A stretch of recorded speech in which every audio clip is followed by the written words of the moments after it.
So if you see your name with the title Mr. or Mrs., or they use our name in uppercase, this is back to Admiralty law.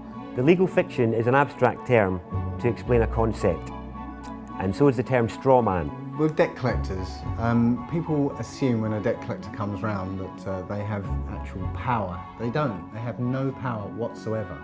They only have the power that you give to them. What are you doing? Film this, please. Don't obstruct me. I'm not obstructing you. Right. Show us the warrant. So we don't consent. You need our consent. That's the end of it. Do you mind telling me who you I are? won't tell you anything. So you're a police officer enforcing laws, but you don't know every law, is that right? That's correct.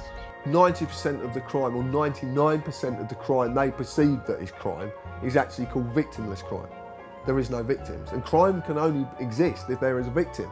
You know, we've seen police officers more interested in becoming debt collectors and enforcing policies, you know, such as speeding tickets and fines and things like that, because they're easy targets.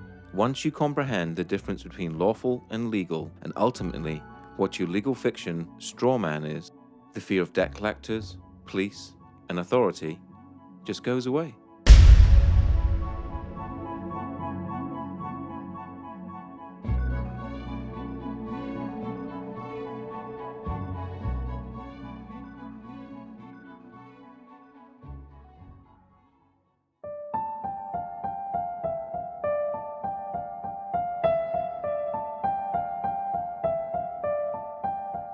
If you live in the UK, you are led to believe that the Queen is the only sovereign.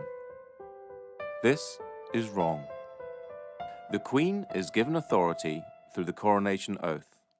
Her oath was a binding contract between the Crown and the people of this nation. This means that we, the people, gave her her sovereignty. And as everyone knows, you can't give away something you do not possess yourself. That means that each and every one of us is sovereign. We each have supreme independent authority over our own flesh and blood human body. The problem is, we have forgotten we are powerful. We have forgotten that we belong to and are part of one of the most amazing species that to our knowledge has ever existed. We have become media obsessed, and in turn obsessed with our own appearance and the way people think about us. The TV is king, but now that is slipping to the constant need to be in touch with our friends. Everything is about fear. Fear of debt, fear of terrorism, fear of ill health, or fear of climate change. This keeps us thinking that we need our government to protect us and rule us. With all this distraction, it is no wonder that most of us didn't notice the massive fraud that our countries and nations around the world have pulled on us. But as you will learn, government is a creation of man, and a creation of man can never be above man. They always need your consent, and this is where your power really lies. With knowledge always comes power, the power not to fear, the power to take a stand against anyone or any corporation that threatens you, the power to say no. It has been said that you need to know that you're in a cage before you can escape from that cage. Let's look into how you're being tricked and how your power is being hidden from you.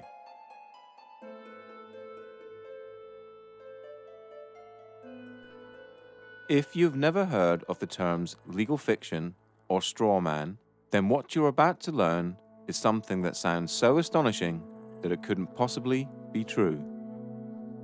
If I were to tell you that paying your tax, getting a driver's license, registering your car, paying fines, and attending court are all optional and that you are conned into agreeing with them, what would you think? All statutes and acts are optional too. Your straw man is a fictitious legal entity created at your birth through your birth certificate and the registration of that birth. Okay, my understanding of the legal fiction, which is also referred to as the straw man, the way I explain it when I do talks, I keep it really, really simple. And what I do, I liken it to a game of Monopoly. Now, in a game of Monopoly, you actually have a little token like a dog or a battleship or a hat, you know, like a little top hat, and you move it around the board. Now, I believe that they actually give us a fictional entity which we can actually use or not use. And I believe this is and a lot of other researchers do as well, that this is your name in either uppercase or with a title. That when each person is born, whenever a human being is born, there's two entities. One is the real entity, which is the human being, the flesh and blood, and the other is a legal fiction, a fictional entity that is nothing more than a piece of paper, the birth certificate. Again, we're duped into believing that these are one in the same, and so we're tricked into representing the legal fiction, the straw man, that birth certificate. So when people get fines and things like that, it's actually consulting the legal fiction, the non-existent entity, the corporate entity that is owned by corporations. You have any interactions with the bureaucracy, okay? They're not interacting with you, they're actually interacting with your legal fiction, because they can't deal with a flesh and blood human. Yeah, they have to deal with another corporation. When you start to break down the words that we use and you start to look at the roots of all these words, and you actually look at where these words, what these words actually really mean, you start to get an idea of what's going on. The word corporation is very, very specific because it's corp and oration, it's dead speak. So a corporation is something that's dead. It's an entity that exists only in a legal framework. It doesn't exist in any other framework at all. It only becomes an entity through legal mechanisms and legal means. In essence, when you were born and far too young to understand, a company with your name was created through your birth certificate. When your parents registered your birth, they actually created a company and handed ownership of that company and you over to the state. It is important to remember that your parents were tricked and had no idea this was happening. This is why the state can take children from their families and it not be classed as kidnapping. They own your child.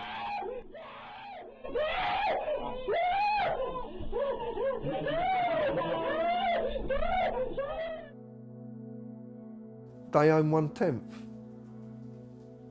Because they registered the child, they have 9/10. Possession is 9/10 of the law. But there's 1/10 floating about somewhere. And the government have claimed that 1/10. So when the child, because I've had it from social workers, at least now 3 social workers on separate occasions have come out of audiences and actually said to me, you're right in what you're saying is because we have to get the birth certificate within 48 hours of taking the child. And if they can't get the birth certificate, they have to reapply to be able to get the birth certificate.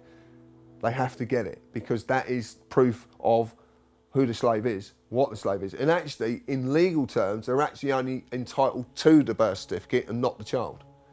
To take the child on the pretense that they are this legal personality is theft. So in legal terms, it's kidnapping. But for social services, can use legal kidnapping because everything is okay as long as it has the stamp legal applied to it. That includes war, genocide, anything is okay as long as it's okay, it's legal. The same thing also happens when you register your car. You get a document back saying you are the registered keeper and not the registered owner. So yeah, obviously we've just spoken about registering children, and the other thing that we register though is our vehicles. And obviously either of those can allegedly be taken off you at some point in time, which is quite interesting. The 2 registered items are the things that can be taken. You are the registered keeper of your car. You're not the owner, you're the keeper in their eyes. Now they'll argue that point, and a lot of people will argue that point, but it's quite easy to quell this argument and say, well, okay, if you don't put tax on the car, then they'll come and take your car. Now, in the legal world, taking anything from someone without a legal mechanism to do so is theft. The legal system cannot deal with humans. It can only deal with pieces of paper. Only common law can deal with humans. So at your birth, they created a piece of paper with your name on it, in capitals, just like any other corporation. This is done to dupe you later in life into thinking that you are the legal entity and not you.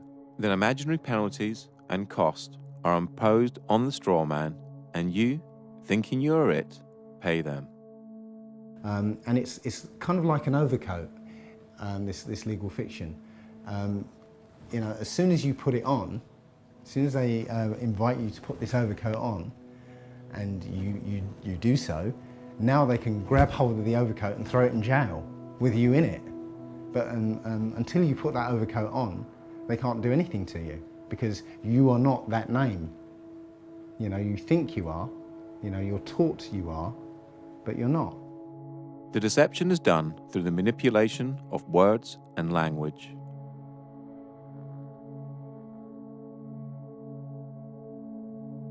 But that to me is legalese. It's just jargon that no one really understands, and because no one really understands it, no one ever questions it. We basically have a discussion that everybody is taught incorrect, but because everybody's taught incorrect, they believe it's correct. Legalese is a whole language of its own. It's a complete legal jargon that's not really designed for anybody to understand it other than those that are supposedly supposed to be enforcing it. And it's something that's so complicated that not even police officers understand what they're saying. What is wonderful is that they create their own language called legalese, and it has a completely different interpretation from English. You know, we're supposed to have you know, this sort of understanding that we were within the law, and yet they're not even using the same language as we are. The easiest way to understand legalese is to realise that there are many English words that have more than one meaning, depending on whom you are talking to. If I were to ask you what a person was, you'd probably say a human being, but that's you or I.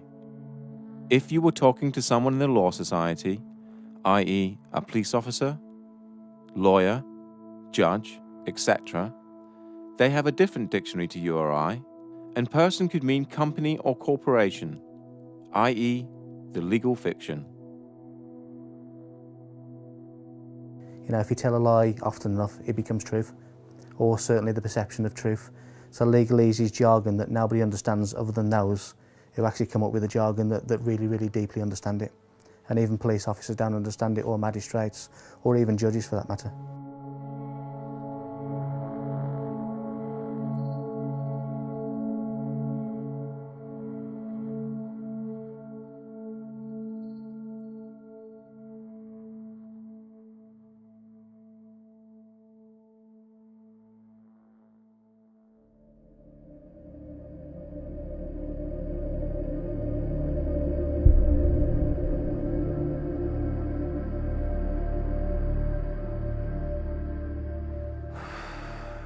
Tax is probably the best way, the only way better than fractional reserve banking to starve a community is taxation. And it wouldn't be that case if the tax was actually spent on the people and on the land, but because it's not, it becomes a starving of the people. This again comes back to corruption. And tax would be fine. We'd be living in an amazing health service, incredible roads, all the rest of it, if all the money that went into the taxation pot was paid for what it was supposed to be for.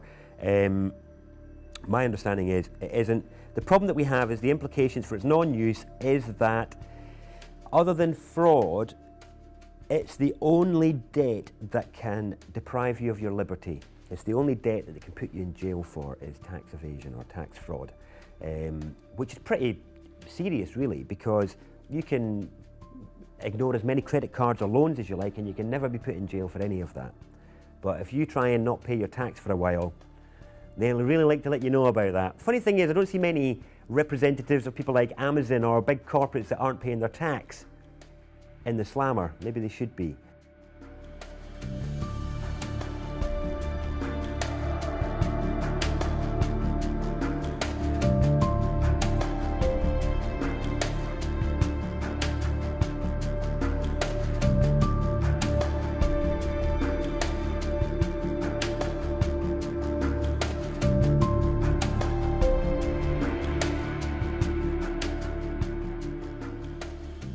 Income tax in the UK first started in 1799 as a temporary measure to cover the costs of the Napoleonic Wars. It is still a temporary tax today, which expires each year on the 5th of April and has to be renewed as a provision in the annual financial bill. Income tax was withdrawn in 1816, but was re-established in 1842 and has stayed since. Because of this, human beings are the only creatures on the planet that pay to live on it. The government does not own the product of your labor. If they did, you would be a slave. Since they do not own the product of your labor, then taxation can be defined as theft, or more accurately, extortion and blackmail. No man can own another, so no man can own the fruits of another man's labor. Most people will argue that it is a necessary evil, and that it's legal because the government say that it is. How else would we pay for hospitals, police, roads, and so on? Well, reaching into your own pocket to help a good cause is noble. Reaching into someone else's pocket under the threat of force is despicable. Here is a quick analogy. I run a construction firm, and I knock at your door and demand £10,000 to build an extension, or I'll take all your stuff and throw you in a cage.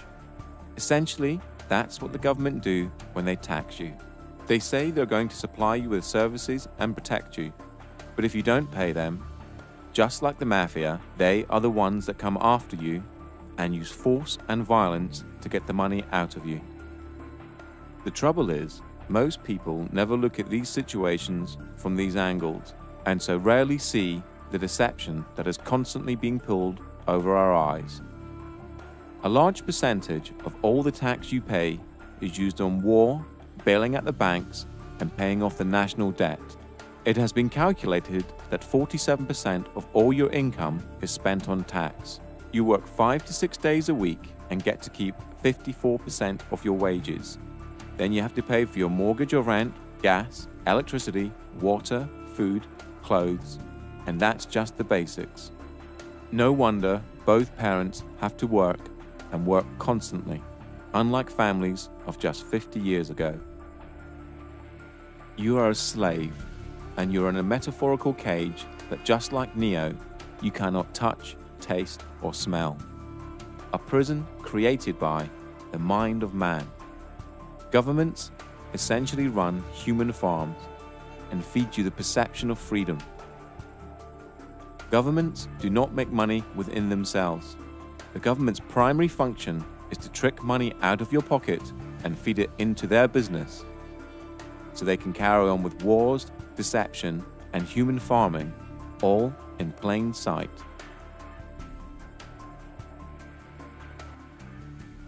They have no lawful basis for whatever they do. There's, they might claim they have a legal basis. Now, legal is a different thing altogether. It's essentially based on contract. You have to contract with them before it becomes law. This is a prison without bars. This is a prison without big walls to keep them in. It's just a prison of the mind. The main implication of not paying tax is that you'll grow a set of balls and you'll turn into an adult. That's the main implication.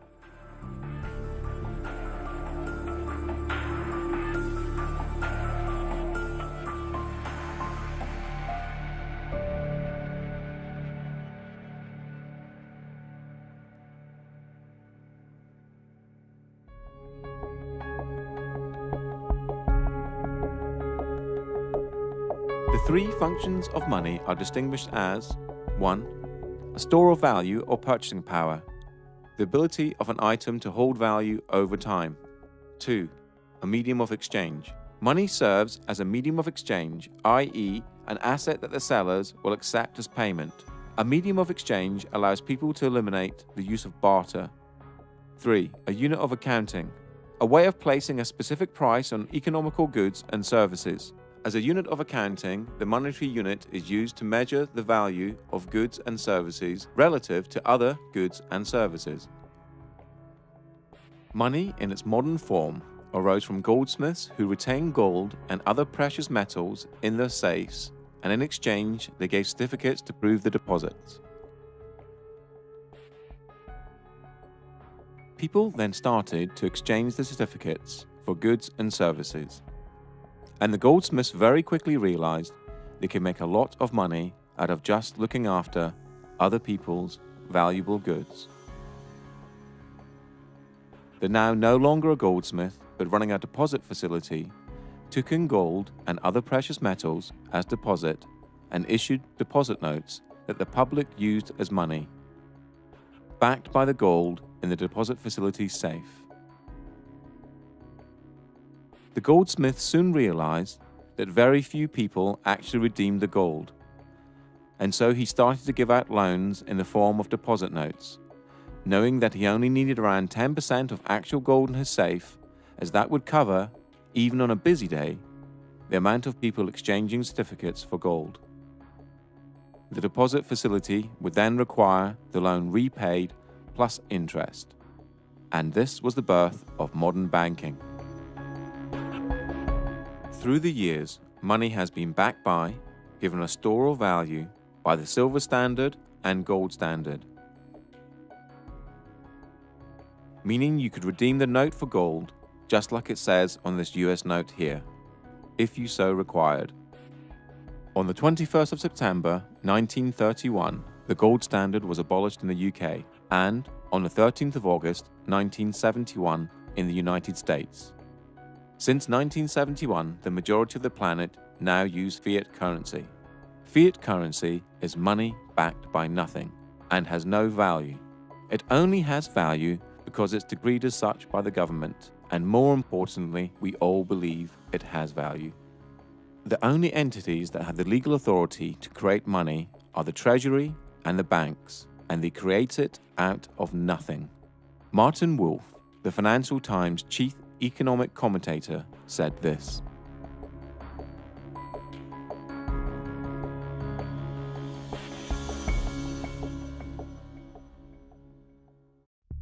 only 3% of money is physical and 97% is electronic, and this electronic money is completely controlled by the banks.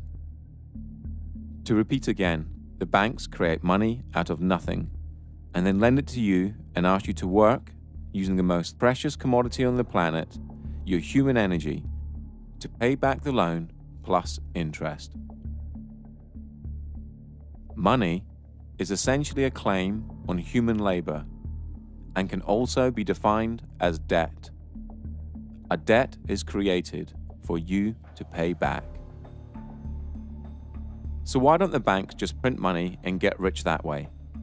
Well, because they need you. They need you to create a promissory note in the form of an agreement. A promissory note is a species of money, and when you complete and sign the agreement, the document now has value, just like a banknote. So, at the heart of money lending is a massive fraud. You create the money with the authority of your signature and the creation of a promissory note that the banks then securitize, making them more money. Then the bank makes you believe you have borrowed the money and requires you to pay it back plus interest. Please remember this when you get to the section about debt later on in this documentary. During this documentary, you will hear people talk about promissory notes and bills of exchange. A promissory note is a promise to pay and is created by you, the debtor, and a bill of exchange is an order to pay and is created by the creditor. And they both have value. The way I try and explain the whole crux of the financial system is what I normally do when I'm doing a talk. I have a little bag of marbles and I have 10 marbles in there if I haven't lost one of them. And so what I do, I sort of get the marbles out, show everyone, right, 10 marbles, put them back in the bag. I say, right, is there anyone here that can get 11 marbles out of this bag? And they're all looking at me like I'm mad. I say, well, that's how the banking system works. It's absolutely crazy because what they do, they create a certain amount of money, but then they want more back. But hang on, that interest that they want more back doesn't exist. It can never exist. So two things have to happen as a result. one thing, the supply of money or marbles, whatever we're talking about, has to increase. Not only does it increase, it has to increase exponentially, more on top of more. So it's basically the curve is going up and up and up and up. The other thing that happens is people are always, it's like musical chairs. You know, if we all stand up and dance and then we all sit down, but a chair is taken away, somebody is going to end up on the floor. Somebody can't find that money to pay back because that money does not does not exist. And this creates the poverty and crazy competition and not enough to go around. And this is the biggest problem with fractional reserve banking. Well, you think about it, they don't teach us at school anything about money. I mean, money is about the most important thing in this society. Why don't they teach us anything about it? They can't, do they? They can't. It's a confidence trick. Yeah, you know, and it's 180 degrees from the way we think of it. You know, we think that money comes from somebody else, but it actually comes from us. Yeah. You know, when you get a loan, they present you with a loan agreement. Yeah. What do you think that loan agreement is? What is it? It's a promissory note. Yeah. I promise to pay back 3 times the amount if it's a mortgage, you know. So, but what they do with that promissory note, they monetize it. They put it into an account and cash it. And now they give you that money and say, now you have to pay it back to us. But you created that money. You know, it's your promissory note. You created that money.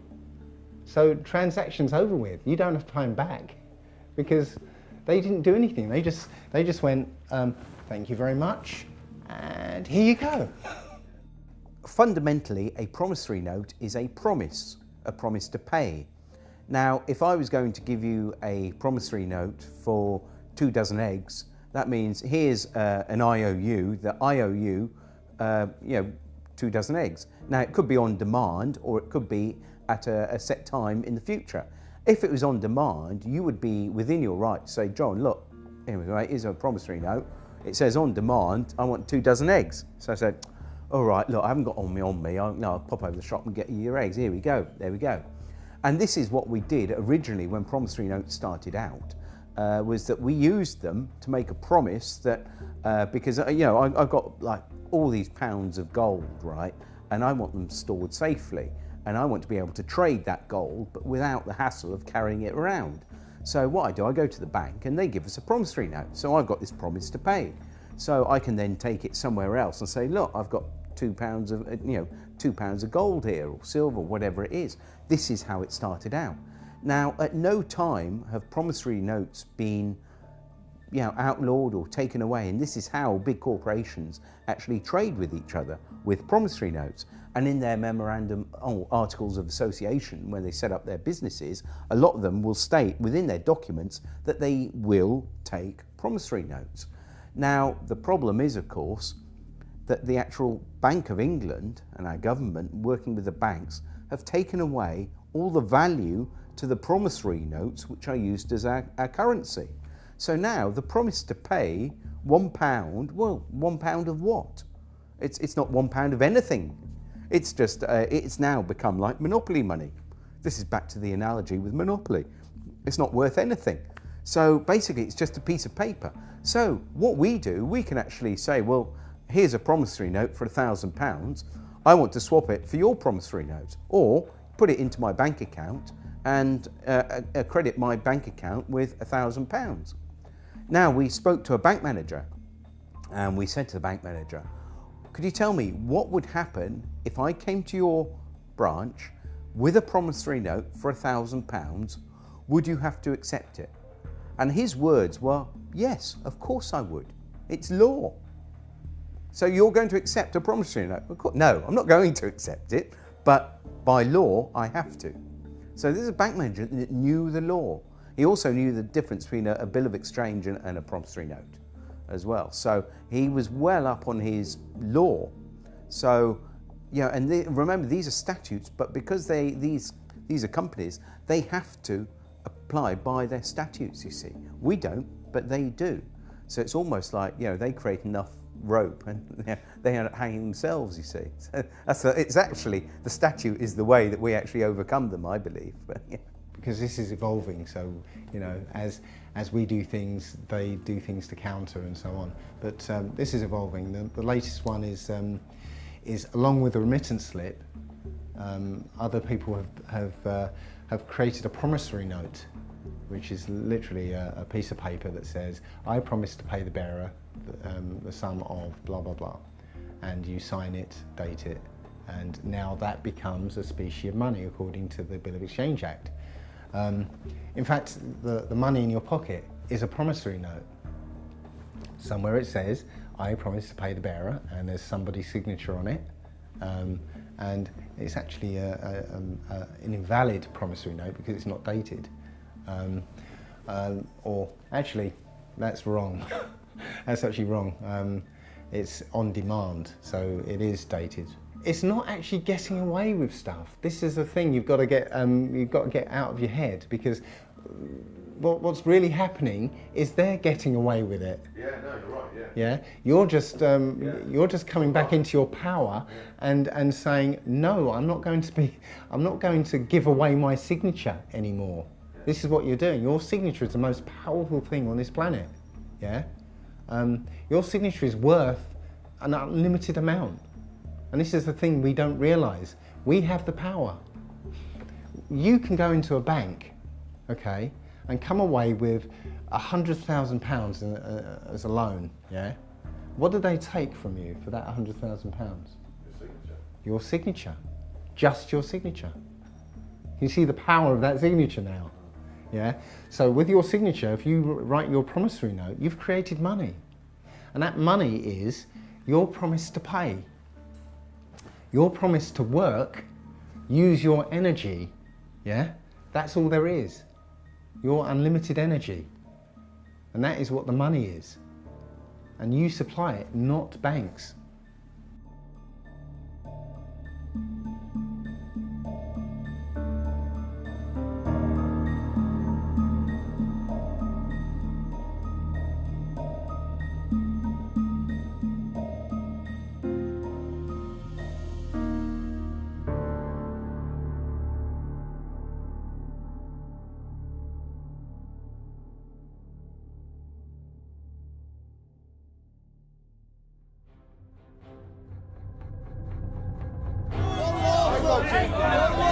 Don't assault me! Don't assault me!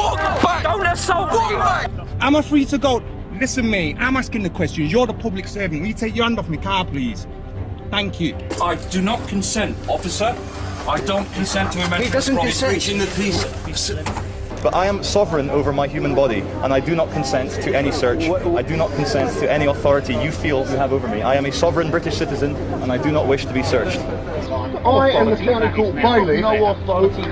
Excuse me, it's our right to film you. It's our right to film you. Yes, it is. Under what law are we not allowed to film you? Because I'm telling you not to. Yeah, but you have no authority to tell me not to film. Because we're in a public area. James Parisi with the Quincy Police Department. What is your name, sir? That's good to know, sir. Yeah, what is your name? Well, I don't think that by law I have to identify myself if I'm on the sidewalk minding my own business and there's no laws being broken. You said, look mate, I can't give you the full section. Can't give you the full section because you can't expect me to know it, is your words. Yeah? And I'm saying, well, if I can't expect you to know it, you can't expect me to know it. None of your details. Can you show us a warrant, please? I think we've got a warrant for that arrest. Can you show us a warrant, please? Show us your documentation. Show us a warrant, please, with a wet signature.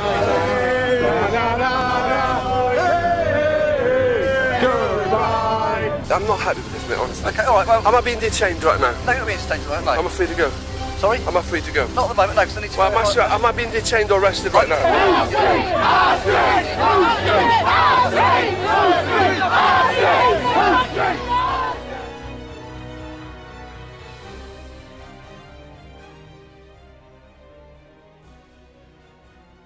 The difference between lawful and legal, as I see, is lawful relates to common law, the law of the land, the law which governs all people, the original law, which is quite straightforward. To me, it's a case of don't cause any harm or loss or damage to any person, and don't cause that to happen to anybody, and everything's good. And that's pretty straightforward and simple. Everyone can understand what that means.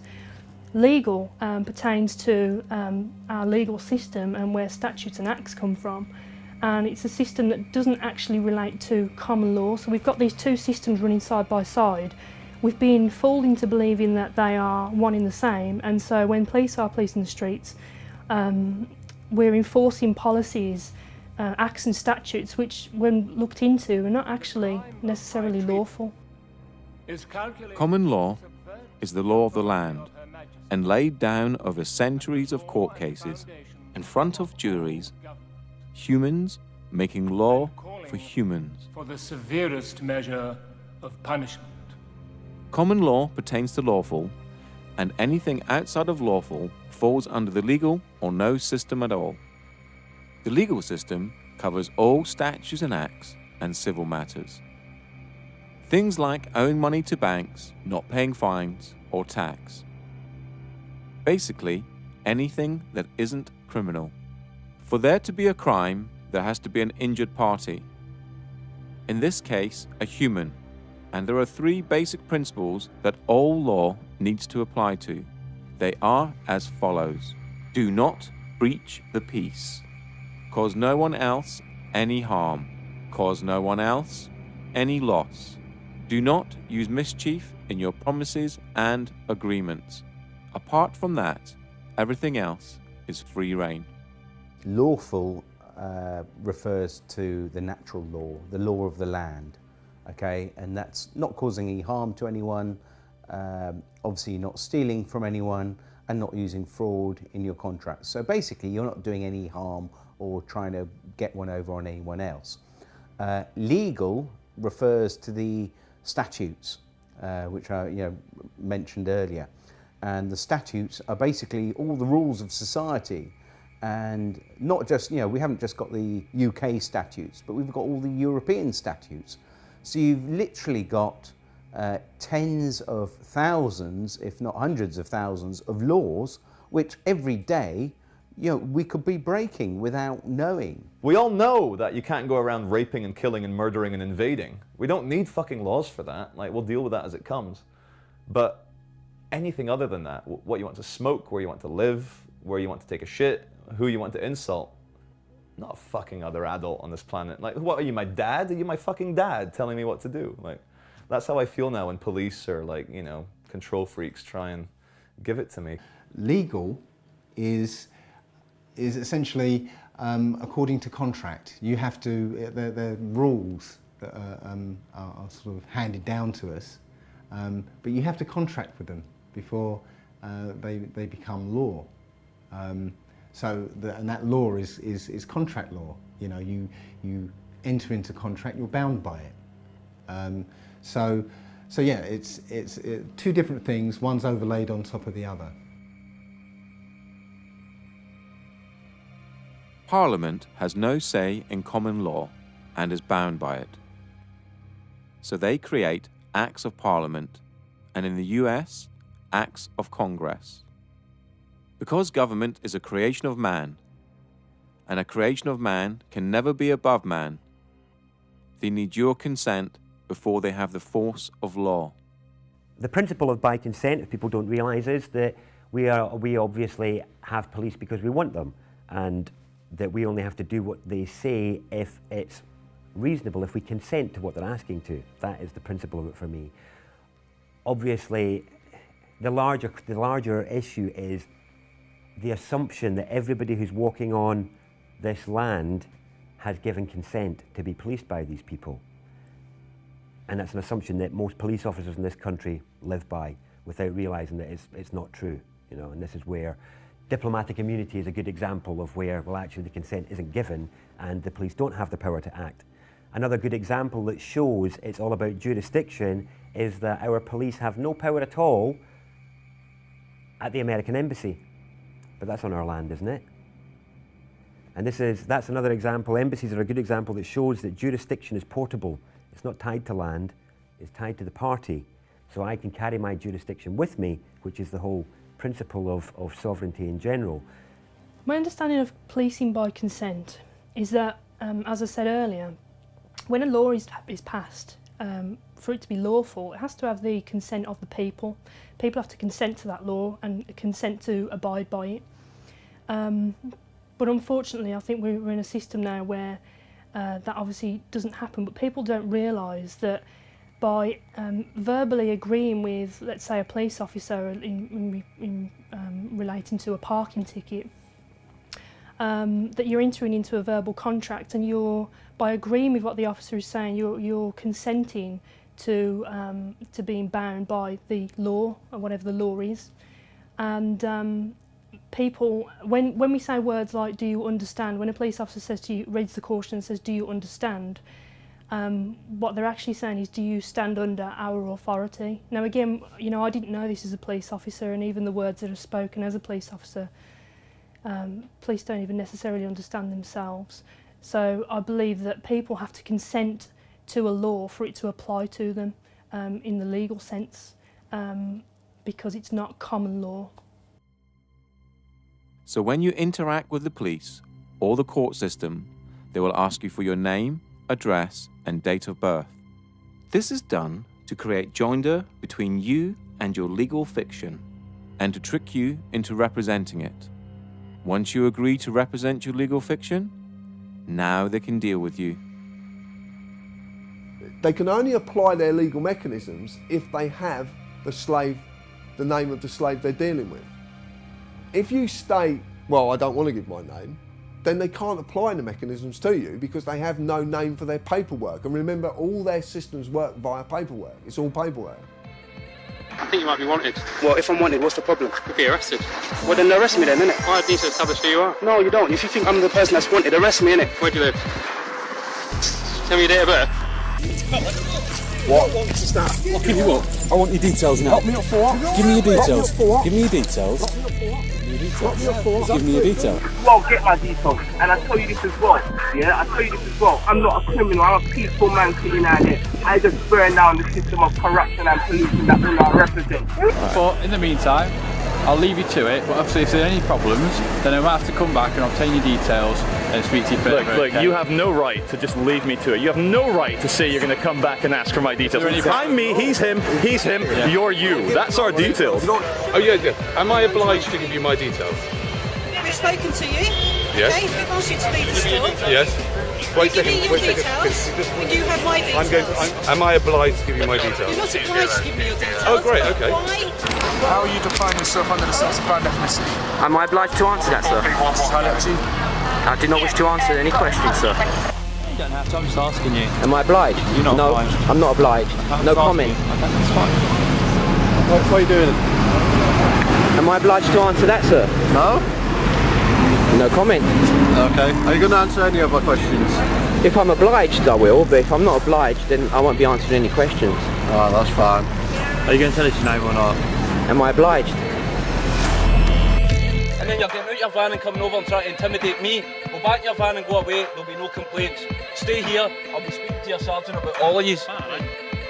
Right, so you're demanding now, are you? Or are you requesting that I give you my details? Right, well, I would politely decline your request. Why is that? What's your reason for declining? Privacy. You got an ID or driver's license on yourself? Yeah. See how it goes. Nope. Not gonna do it. What's your name and badge number? Officer Carlson, ID 7345. Okay. Am I being detained or free to go? Free to go whenever you want to. Thank you, sir. I'm asking again, am I obliged to give you my details? I'd like to, because I'm going to do a name check. I got it. I'd like to see if, I got it. if you're banned from this area or okay. whatever. Well, I'm asking you again, I know you'd like to, but the reason, just to explain to you, the reason I don't like to give my details is because I don't trust where those details go. Do you understand? You well know as well as I know, sir, that in order for you to ask me my name, you have to suspect me of committing a crime. You know and I know that you don't suspect me of committing a crime. You're just poking around where you don't belong. Okay, is there a problem, officer? Constable. Basically, under section 163 of the Road Traffic Act, I'm allowed to check your documents. Of course you are. And I know I'm not obliged to give any details whatsoever. However, I'd like to know, is there a problem? I don't even have to speak to you unless you're going to arrest me, mate. You got some mental health problems? No, mate. No, I just know my right to remain silent. Well, No, I didn't. Yes, you did, mate. When the camera was not on. That's what Sir, you said. Have you okay? got a contact phone number? Right, no, I haven't got a contact phone number. I'm not obliged to give any contact phone number. All I would like now is my card back. I'm not accepting any paperwork from you guys, and I want to go on my way. I'm going to be detained right now. Legally, yeah? Legally, you're meant to confirm your name and address to me. Lawfully? Hold on. Lawfully? Lawfully? Yeah, lawfully. You're supposed to answer me. You're a public servant. What? No, you can't see my ID. Can I see your ID? I'm glad you brought that up. Can I see your ID? I see your... I haven't got the vehicle. You're going to have to give us your details, okay? I don't have to give you any details. You're going to have to. Call the sergeant, mate. I don't have to give you any details. No, ma'am, you may not. I am talking to and investigating something now. I can. You're investigating me for what crime? I didn't say it was a crime. Okay, then there's no probable cause or reasonable suspicion for me to provide it.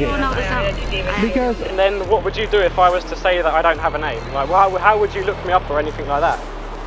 Well, we wouldn't. Because if I stop you like this to have a chat, and I ask for your name, you don't have to tell me. Yeah, no, I'm just glad you know that, because a lot of police officers where I'm from don't actually know that. You don't have to give me a name. The only time you have to give me a name... You caught me breaking the law. Or, well no, even then you don't, because you can be booked in as unknown. I suppose, I could replace. The only time you're legally obliged to give your name, address and date of birth is when you're driving a car. If you haven't broken any laws, you don't have to do anything. You don't have to interact with the police if you don't want to. If they come up and try and engage you in conversation, and you haven't done anything, then you don't have to engage in conversation with them. You can you're free to walk away.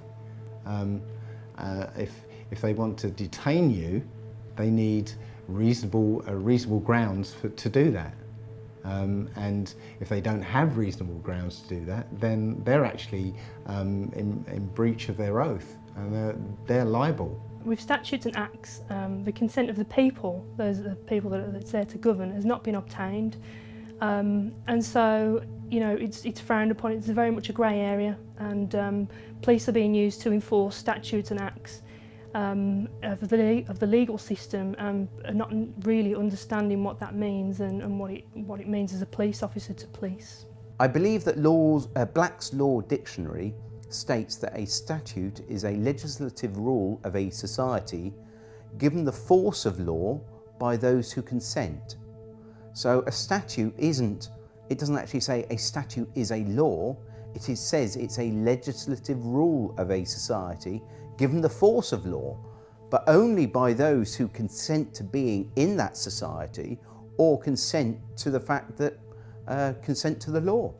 So if you say to a policeman when they stop you, I'm sorry, I do not consent, I do not understand, that is, I do not stand under you, then you can step away from that.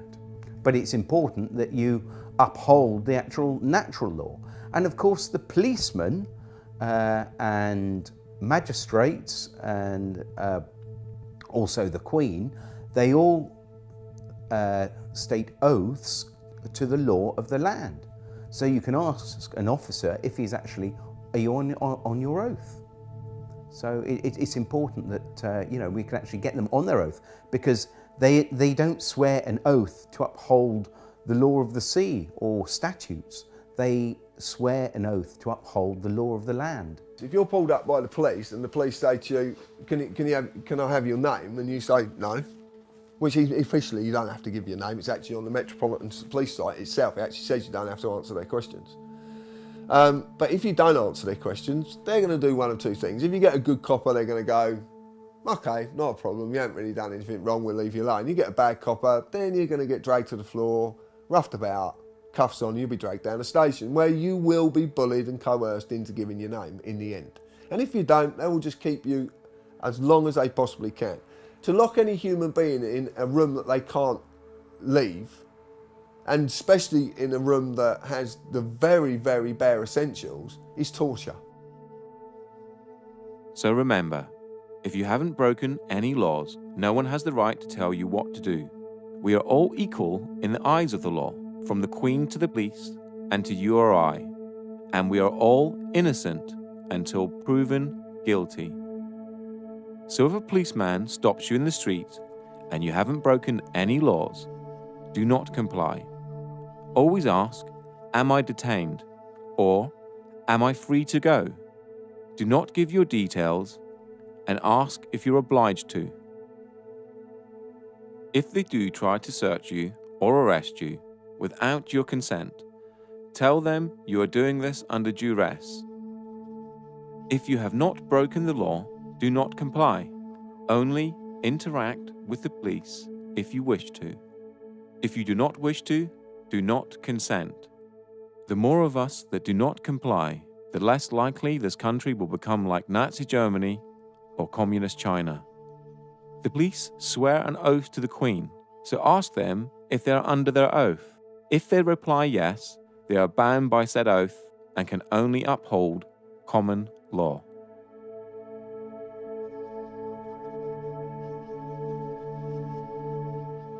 This is certainly the most updated.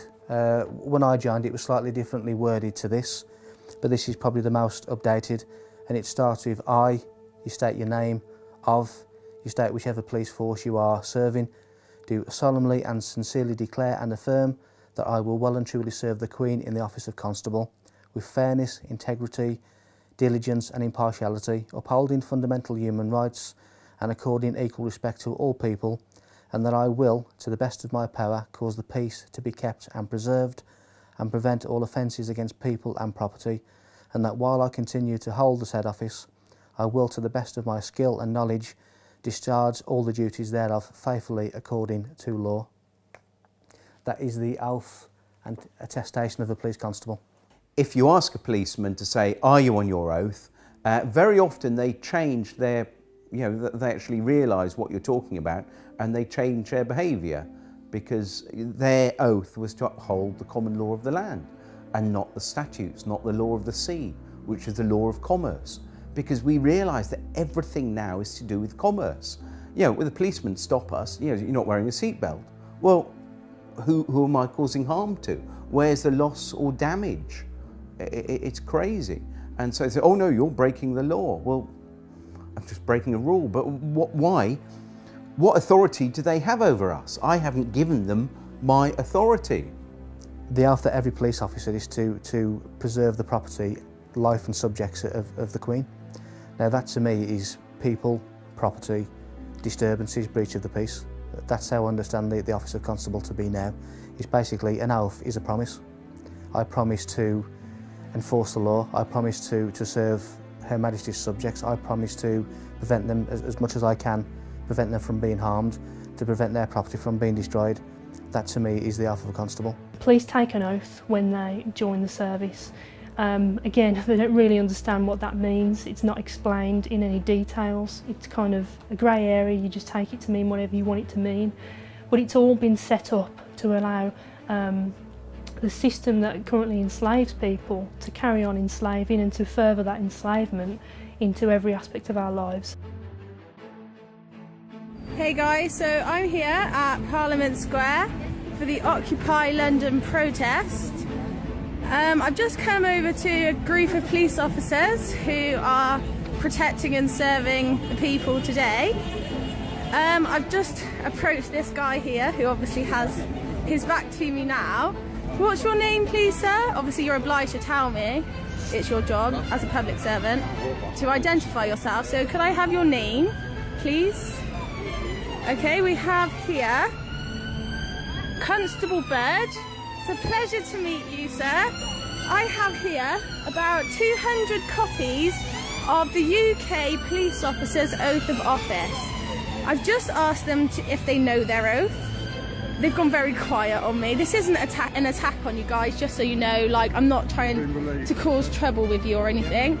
I'm just trying to make sure you do your job properly, obviously. I mean, some emergencies just come up, so I'm going to follow them just to see why they're avoiding my questions. I think we all know it's because they don't know their oath, but I'd like to offer them a copy just to see if they will remember why they became police officers, which was obviously to protect and serve the people of this country.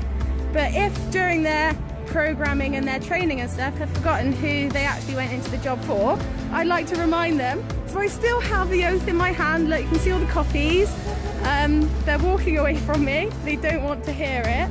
My aim at this protest is obviously to help the police remember their oath, to remember what it is that gives them this authority in the first place, and hopefully they will honour humanity and uphold. Let me just read their oath to you guys. Look, they're really walking away from the square and everything. They don't want to hear this at all.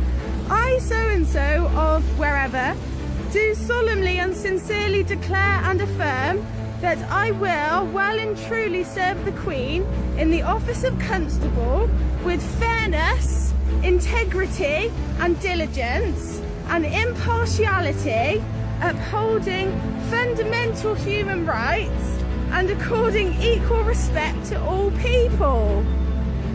And that I will, to the best of my power, cause the peace to be kept and preserved and prevent all offences against people and property. Sorry, where was I? Prevent all offences against people and property, and that while I continue to hold the said office, I will, to the best of my skill and knowledge, discharge all the duties thereof faithfully according to law. So could you now recite that back to me? This is going on the internet, by the way. Not even an acknowledgement from them, guys. This is what we're dealing with. They've just completely ignored all attempts and walked off to their van and gone away. What are we supposed to do? I'm not giving up. I've got about 200 copies of their oath of office that I'm going to give out to them, and I'm going to ask them to uphold it and say, will you honour this oath and remember why you started this job? And hopefully, fingers crossed, some of them remember that it's the people that they work for. So wish us luck, guys, because we're on a mission to convert these guys to truth and love. Wish us luck. Namaste.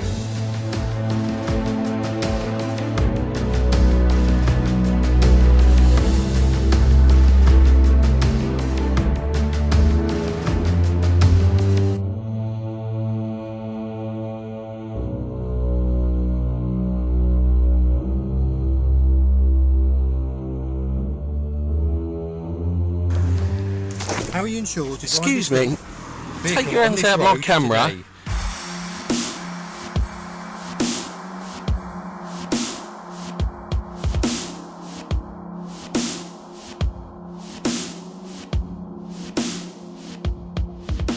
So I've seen many sorts of videos on YouTube and the like recently where people have been filming encounters with police officers, and they've basically been told that they can't film. But if you look at the Metropolitan Police's official website, it actually states that you can film police officers. If it's in a public domain, if it's in a private domain, then obviously that may well be different, because there's certain laws of corporations and whatever that may prevent that. But certainly if you take a camera or a phone and you record the encounter, there's nothing illegal about that at all. It maybe help as a witness as an accurate account of what's being said, so there's sort of no ambiguity at a later stage. But certainly not illegal to film anyone in a public domain. There are simply no laws preventing you from filming in public. This also includes the filming of the police performing their duties. Here is a letter that was sent in 2010 to all police stations regarding filming in public. Dear colleagues, guidance for photographers. I am writing to you in my capacity as chair of the ACPO, Communications Advisory Group, which sits in the presidential business area. There have been a number of instances highlighted in the press where officers have detained and deleted images from their cameras. I seek your support in reminding your officers and staff that they should not prevent anyone from taking photographs in public. This applies equally to members of the media and public seeking to record images, who do not need a permit to photograph or film in public places. ACPO guidance is as follows. There are no powers prohibiting the taking of photographs, film, or digital images in public places. Therefore, members of the public and press should not be prevented from doing so. We need the cooperation with the media and amateur photographers. They play a vital role as their images help us identify crime. We must acknowledge that citizen journalism is a feature of modern life, and police officers are now photographed and filmed more than ever. Unnecessarily restricting photography, whether for the casual tourist or professional, is unacceptable, and it undermines public confidence in the police service. Once an image has been recorded, the police have no power to delete or confiscate it without a court order.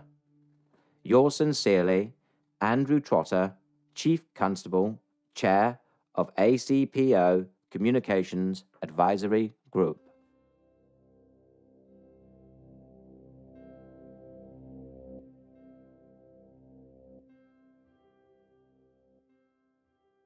As a professional television cameraman or a member of the public, I am allowed to stand in the street and shoot.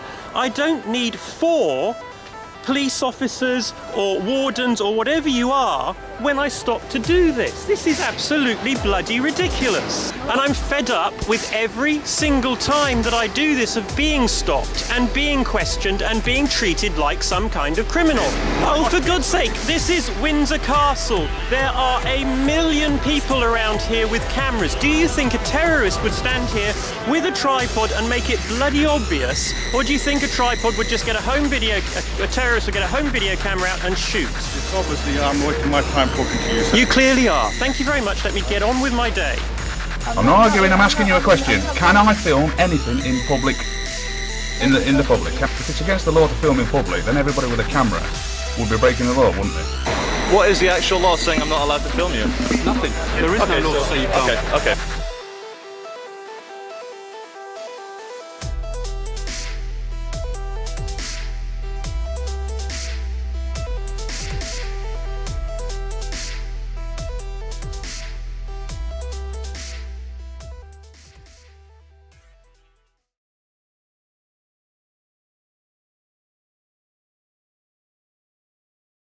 There is only one act that gives police blanket powers to search the public, and this is Section 60 of the Criminal Justice and Public Order Act 1994.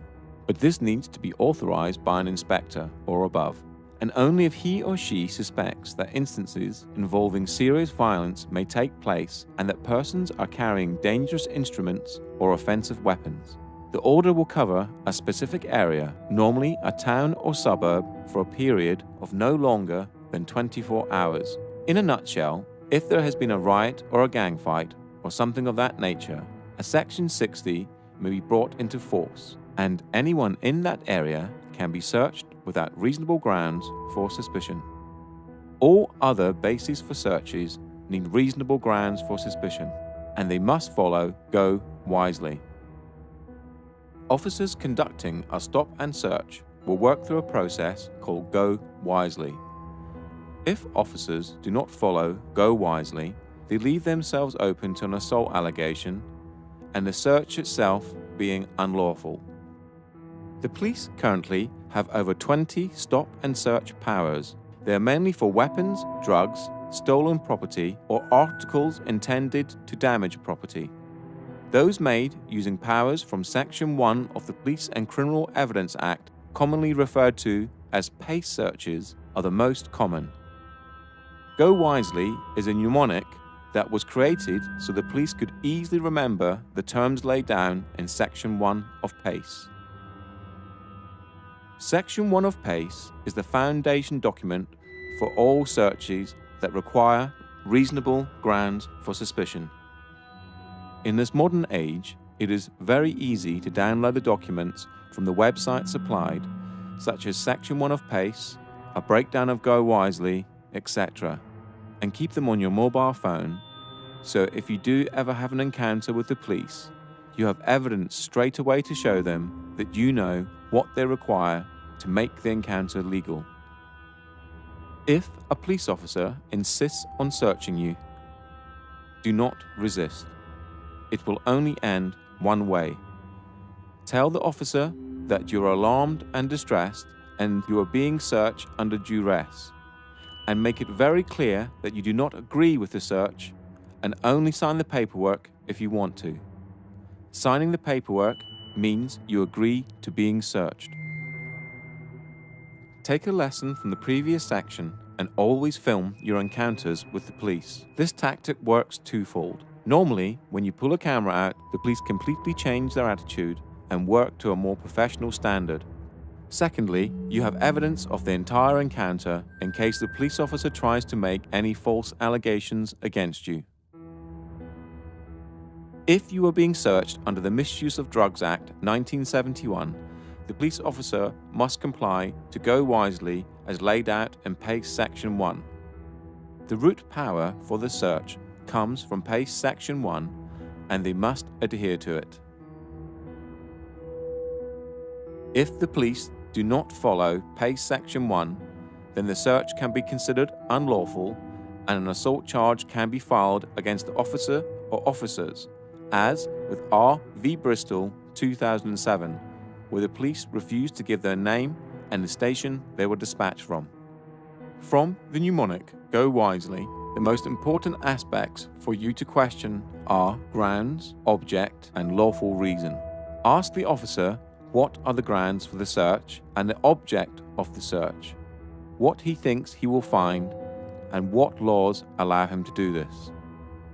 This is important because the police have to justify why they have stopped you and record this, and asking the questions makes it harder for them to stop you without reason. The point to all this information is, the police cannot search you unless a Section 60 is in place, without reasonable suspicion. You can, in such cases as a drug search, refuse by not giving consent, as laid out in the Drugs Act 2005.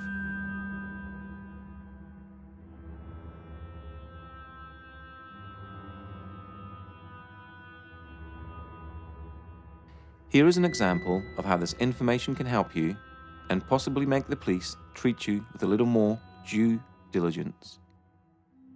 If I can be searched under Section 23, misuse of drugs. I do not consent to the search. You don't get a choice, my friend. What do you mean I don't get? Wait, hold on. I don't consent to the search, and you just told me I don't get a choice, yeah? Wait, you're telling me I don't get a choice, yeah? Wait. Because you're a public servant. I'm going to let you search me after you answer my questions. You're telling me I don't have a choice, yeah? That's what you're saying. I don't have a choice, yeah? What I'm saying to you is I don't have a choice. No. You're a public servant. I'm allowed to record you. And plus, do you know what? You can take my phone and smash it. This is live streaming. You can take the phone. It's live streaming. It's going to save straight into my laptop. So you can try to confiscate it all you like. I've got you on camera. You just said I don't have a choice. Don't touch my phone. That's assault. You just touch my hand. If I did that to you, I'll get nicked for assault. Don't do it to me. Well, I'm not here for nicking people for assault. Yeah, well, don't do it to me. Okay. What I can technically do is see that as evidence. You can't. Yes, I can. No, you can't. It doesn't matter because I still got it on my laptop. It's a live stream. Go on. What you searching me for? What you searching me for? You come out that bin. Yeah, his hand's gone down. He drops in behind the bin. All right. Yeah. All right. Yeah. You. Okay, which gives me the reason to believe the fact you're down an alleyway for no real reason. I just told you, yeah? I'll tell you what I'm going to do. We're going to walk up to that bin, yeah? And if I see anything down there, yeah, all right, I'm going to turn a pair of you over. If all I right, don't, cool. then we're good, yeah? Walk up then. You walk up. I'm going to walk after you, my friend. You're a public servant and you're not following your duties properly. Listen, our duties, okay? Your duties are to uphold the law of the land, and that's it. Nothing else. Nothing else.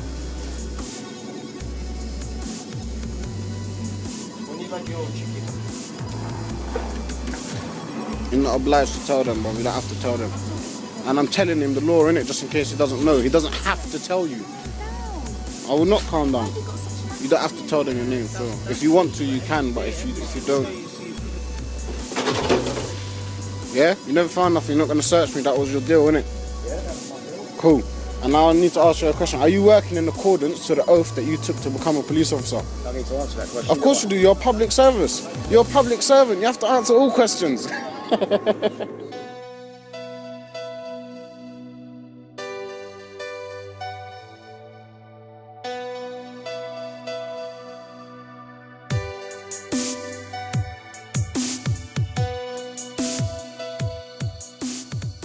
How do you feel about being searched for knocking on the door? I feel like an animal. I feel like I'm being thrown against the wall and told to empty my pockets. Yeah?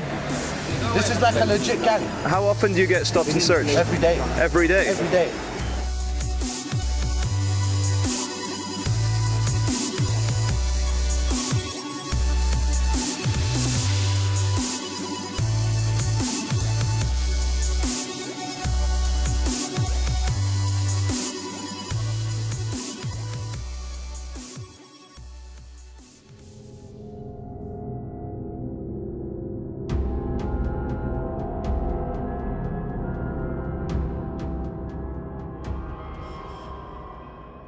If you are being stopped by the police under Section 163 of the Road Traffic Act, which allows the police to stop a person driving a mechanically propelled vehicle, you could argue that you are not a person and that you're not driving, you are just travelling, which would all be true but will probably get you nowhere.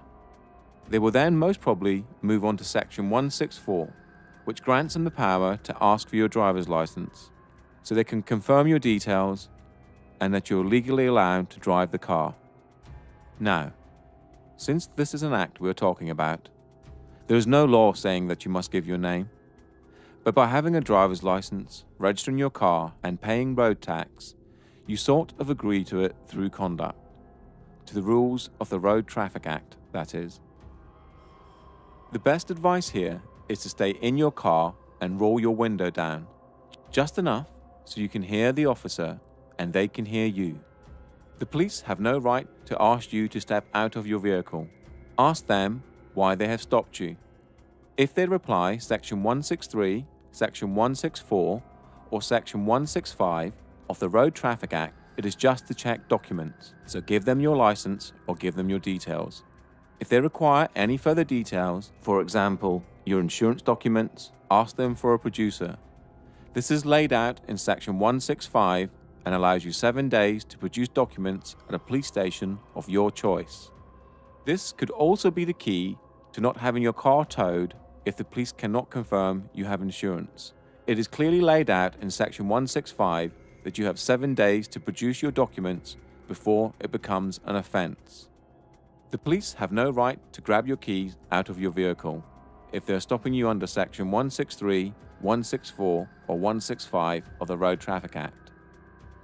If you wish, respectively decline to answer any other questions.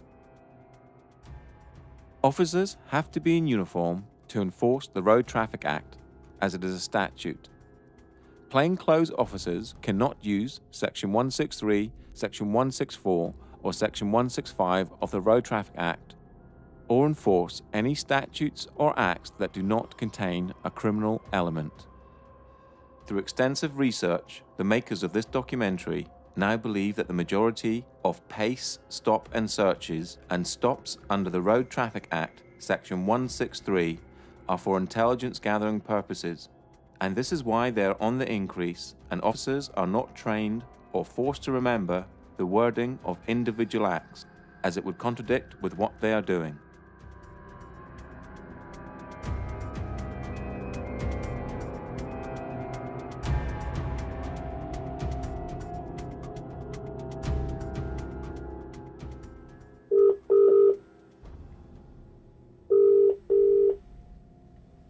Welcome to Hertfordshire Constabulary. If you know the name or the warrant number of the person you wish to speak to, please press 1. A new trend is occurring with police searches, and it has to do with the taking of mobile phones to check the IMEI numbers. You right, Sarge? How you doing? You okay? I'm fine, thank you. You don't want to give the officers your details? Yeah. What is there a reason for that? Because I haven't committed any crime and I don't think I'm obliged to. No, you don't have to. Yeah. What we will do is we do an IMEI check on your phone though. We have been told to do that. What's that? Check your phone to make sure it belongs to you. Okay? It belongs to me. It was given by my girlfriend. Yeah, we're entitled to do that, okay? Okay. So if you could hand your phone over to the officers and we'll do a check on that. Okay. You have to do that? Sorry? Am I obliged to give you my phone? Yeah, you are. Alright. We're checking to make sure it's... I've got that on record. Now everyone has a mobile phone, and I would think it very difficult for them to say they had reasonable grounds to suspect that the phone was stolen, unless the officer's information was intelligence-based. After an extensive search online, nothing came up, so I called the police to ask them. Here is that conversation.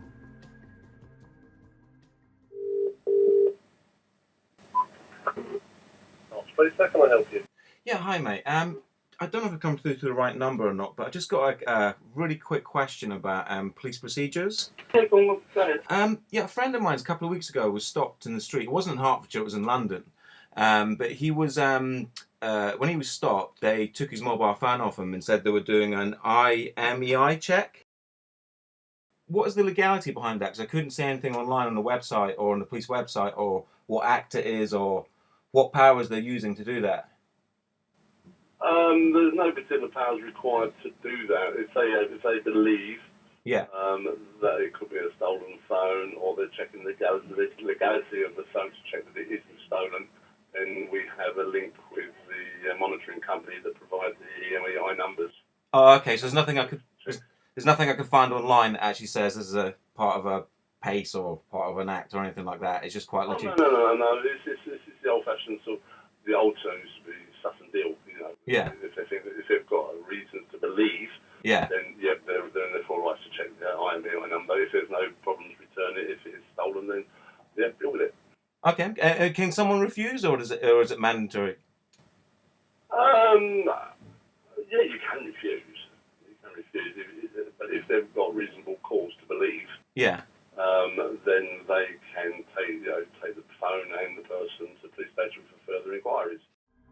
As you can hear from the conversation, the police need reasonable grounds for suspicion. That means they must suspect that your phone has been stolen before they can take it and perform an IMEI number check. This seems to be a new police tactic to try and gain your details through underhanded and mischievous means.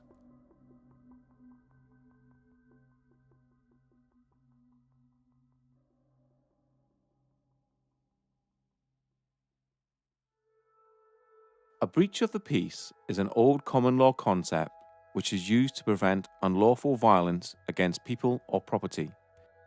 A breach of the peace is not a criminal offence in itself. However, special powers exist for the purpose of stopping or preventing anyone from breaching or threatening a breach of the peace by committing unlawful violence.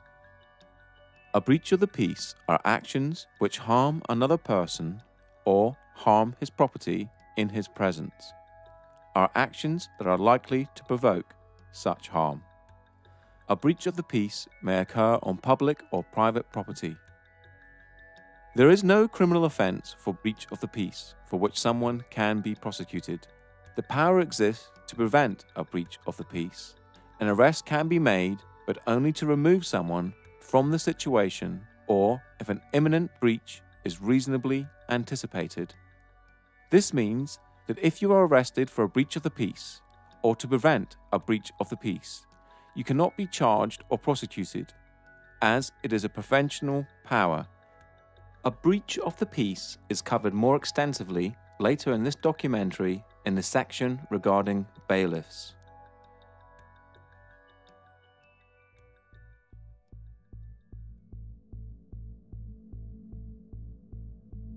Section 5 is probably one of the most abused powers the police have in their arsenal, and a police officer can arrest without warrant if he believes you're in breach of this section.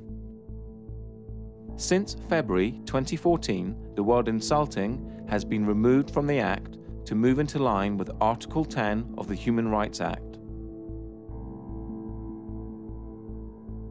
This means you can say whatever you wish as long as it's not aggressive in nature or provoking violence. The best advice is to stay calm and not swear or make threats, and as long as you have not broken the law, harm, injury or loss to a fellow human, you will be fine. Just remember this: most police officers respect being respected, and you will have a greater chance of moving on with your day if you do so. But always stand up for your rights. These are the most common types of police interactions, but there are many more acts they could use to try and stop you in your everyday life.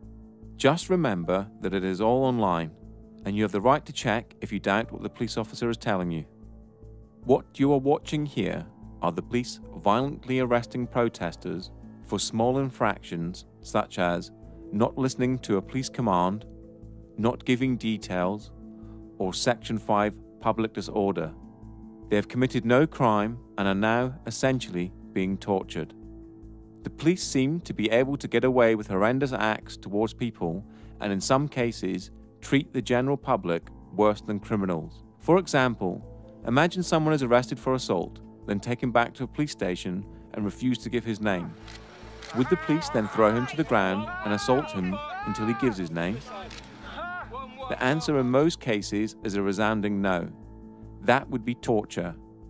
Article 3 of the Human Rights Act, that was incorporated into English law in 1998, states, "No one shall be subject to torture or inhumane or degrading treatment or punishment."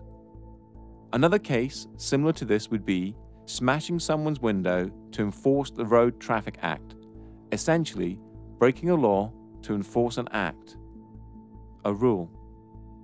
The police need to go back to policing, preventing a breach of the peace and protecting people and property.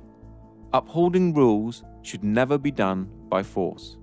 You are a sovereign entity, and no one has the right to tell you what you should or shouldn't do or how you conduct your life if you haven't broken any laws. If someone had that power over you, then you would be a slave. Think about it.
As covered in the first part of this documentary, money does not exist.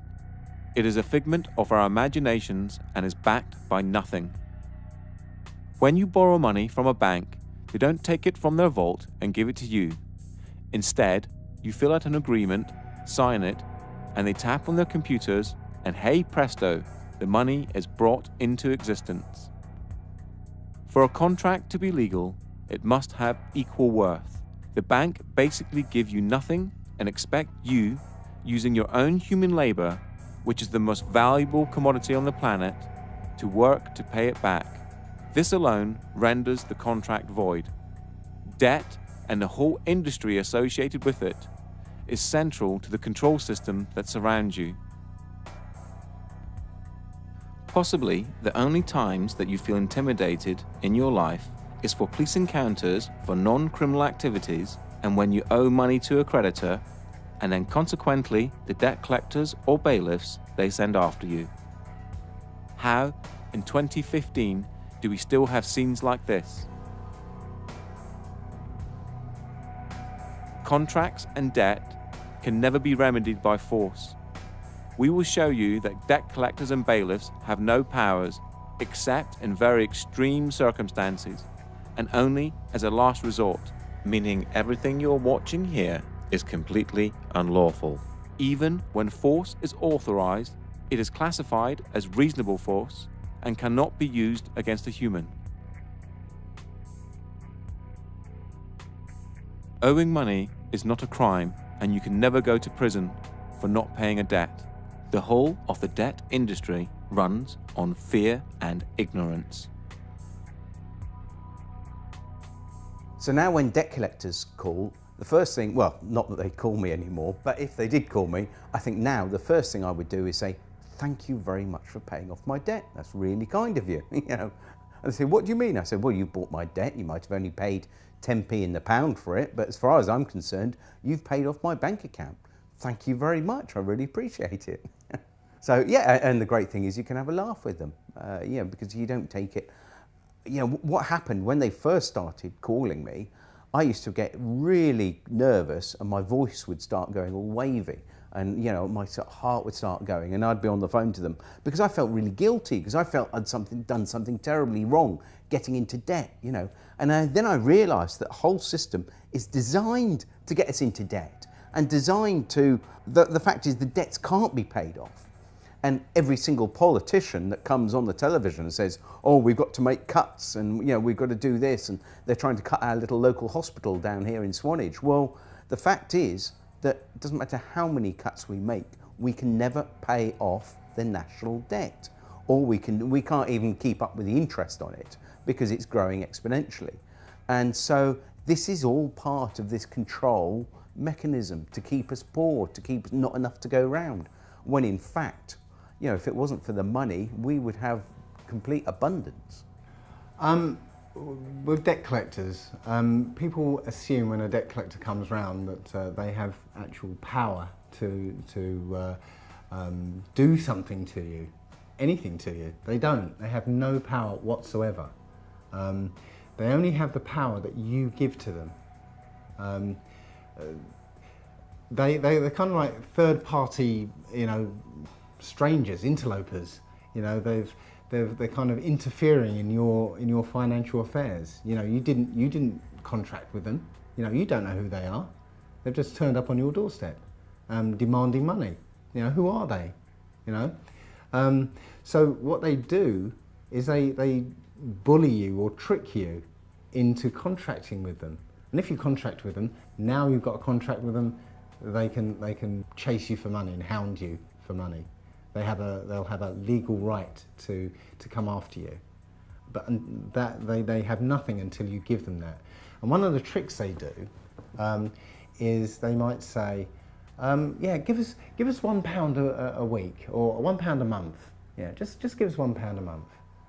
You know, that sounds kind of reasonable. You know, especially if you really genuinely believe that you have a debt to pay. Yeah, yeah, it sounds quite reasonable. But as soon as you start paying them £1 a month, you've just said that you owe them something. So you've contracted it with them. So now that you have to pay them the amount, and that's what usually happens. They'll come after you for the full amount because now they have the authority that you've given them to chase that amount. I've got very little time for debt collectors. I think I've called them everything from the detritus of the human psyche to the scarred baton bearers of old that would wait around the corner waiting to pounce on the innocent and the unwary and those unable to defend themselves. Because the funny thing is about debt collectors is, as soon as you show you know what they're talking about, they disappear. So they are actually only there to bully money from those who don't know how to take a stand or don't know what their rights are. Yeah, a very low opinion of debt collectors. To the people who are worried about debt, let me quote a friend of mine who I will call Jay, because I'm not going to name him because he still works for the Royal Bank of Scotland. He's a credit risk underwriter for Royal Bank of Scotland, quite high up. And on the trading floor and all the kind of stuff he does, they have a saying: the only person that owns a debt is the person who worries about it. And it's as simple as that. Don't worry about your debt. It's not real. Okay, it's real in the extent you fucking agreed, but it's not. No one's going to die, nothing bad's going to happen, no one's going to get thrown in debtor's prison because it doesn't exist anymore. The reason why Western capitalism is crumbling is because people are starting to be wise to the fact that it's a big bullshit circus charade run by those in charge to make sure that they stay rich. And it's common knowledge in the BBC, Guardian, New York Times that in the last 5 years of recession, the rich have become fucking much richer and the poor have become poorer. If that's not enough cause for revolution, I don't know what is. But people, the only thing that holds people back with anything is fear. My advice to deal with debt collectors or to deal with anybody else is get informed. If you understand what you're talking about, you have a much more powerful position than if you don't know. If you don't know what you're talking about, you are at the mercy of people who pretend to know what they're talking about. My advice is get informed, understand your rights, understand their rights, what they can do and what they can't do, and then you're in a much better position to fend off any illegality or anything that goes against what should be done. Since the financial decline starting around 2007 to present, caused by the banks and then subsequently bailed out by public money, the effects of which are still being felt across the world. Since 2007, suicide rates in males between 35 and 55 have skyrocketed and can be directly related to debt.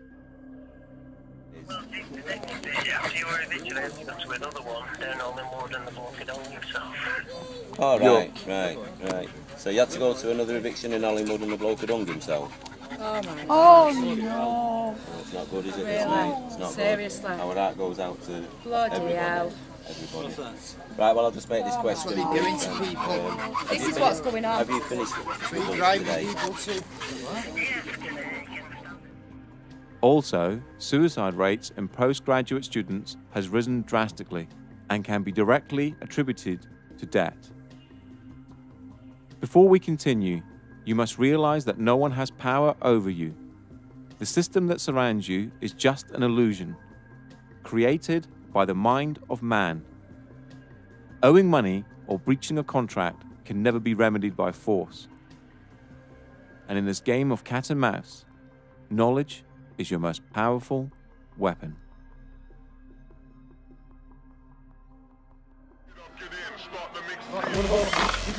Fill this, please. Don't distract me. I'm not stopping you. Right. So was the warrant? What are you going to do? What are you going to do? Take it back. Where's he going? What is he doing? Stop that! You're being really stupid. Why don't you get some respect for yourself? Have a bit of dignity. Show us the warrant, please. I think we've got a warrant for the arrest. Can you show us the warrant, please? Show us your documentation. Show us the warrant, please, with a wetting signature.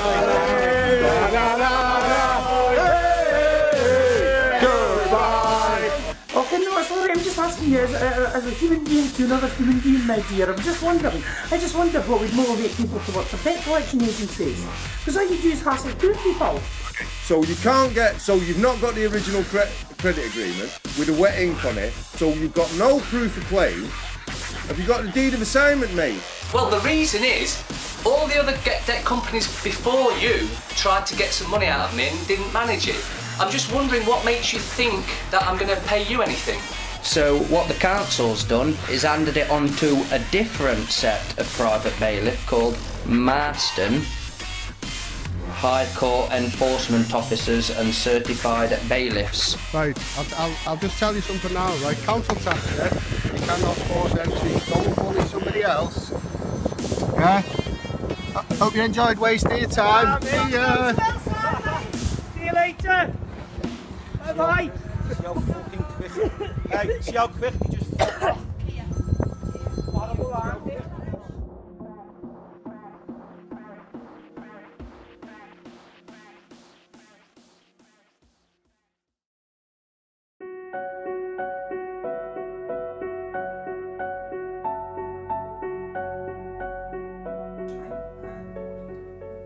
My name is John Witterick, and I have a website called getoutofdebtfree.org. And basically what we do, we help people realise that the whole banking system is basically fraudulent, and we offer them the tools to actually challenge a banking system and basically get themselves out of this fictitious debt. The services we offer are, we offer template letters. We also offer start off with, if you're working with debt collectors, if you're dealing with debt collectors, we've actually got a very simple way of dealing with them, which is basically a addressee not recognised, return to sender, because it will always have your name either in uppercase letters, or it'll have a title called Mr. or Mrs. And you can say, well, hang on, that's not me, I'm not the title. I don't spell my name in uppercase letters, so the addressee is not recognised. So that's one way. The other way we deal with the banking system or debt collectors is basically say, well, where did the money come from, and have I got a valid contract with you? And if I haven't, and if you can't prove that I have, then we are agreed to the following terms. And we send out a series of letters about 10 days apart. So, but it's, it tends to prove to be very successful. What it was, I used the method myself quite a few years ago, and was astounded how easily that actually these companies just gave up. And so all I did, I got a website together and actually shared this information. GetOutOfDebtFree.org is a site that has been set up to help people dealing with the agony of debt. And the template letters just need you to adjust a few details and they're ready to go. Get Out of Debt Free has already helped thousands of people to get out of debt, and the combined amount of money saved so far is over £12 million. And that's just from the people who have reported their success to the site. The forum is a large part of the site and is broken down into different sections such as bailiffs, debt collectors, credit card companies, etc. It is full of people who will fall over themselves to help you, and with a wealth of knowledge and experience that will make sure you are not alone. So the important thing is that you have to keep hitting the ball back in the net. What you're doing, whatever they send you, you have to reply to it and send it back. Now, after you've sent them the 3 letters, also what's included in the letters are a fee schedule. And the fee schedule says, well, look, every time you send me a letter, if we can't agree, if you can't prove that I owe you anything, then we're going to agree to the following terms. And, you don't call me anymore. And if you do, it's going to cost you this much. And every time I have to write a letter to you, it's going to cost you this much. So what you do, you send them the fee schedule. And of course, if they do send you anything or contact you, you then start totting it up. And after a while, what you do, you send them an invoice. And if they don't pay the invoice, you can then get onto the small claims court online and actually start, pursuing them for the money. So, what you've got to think is the only power they have over us is fear. Now, when the fear goes and you start challenging them, do you think they really want to deal with you if you're going to be invoicing when there's all these people go, oh, like I was, really nervous, and they're going, all right, well, I should owe them some money to get to the stage where, no, hang on, mate, you've actually sent me 3 letters. I actually charge £500 a letter now. That's 1,500 quid, plus the 2 phone calls at £100. So that, we're up to about 1,800 quid. So basically, when are you going to pay? How are you going to pay? Debt collectors, really, the common term that's used for them is a third-party intervener, which is you have an arrangement, or you had an arrangement with an organisation. Because that organisation have contracted with a third party, which is the debt collector, there's some implication that you have to deal with them. You don't. Nobody has any, you have no obligation to deal with them whatsoever, and they know it really. It doesn't matter how well they've been empowered by their company, you have no need to deal with them whatsoever. And as long as you're firm and clear about that from outset, then your relationship should go a little bit smoother. The other thing I would say is, first of all, in any interaction with any debt collector, at your first communication, let them know that you don't want to have anything to do with them for whatever motives or morals or ethics you feel. But also let them know that any future time they take of yours will be charged, and let them know that that is the terms of your engagement with them, and you can set your charges as you see fit. Now, one of the things that that people often miss when the debt collectors come knocking is that these debt collectors have actually paid off your debt. They've bought your debt, often for pennies on the pound. So if you apparently owe £1,000, yeah, they've probably paid a tenner for it. But the point is, they've paid off your debt. So thank you very much. Did I actually go into contract with you to say that I'd pay you back for that? You should have probably asked me first before you went around paying off my debt for me. So where's the fear in that?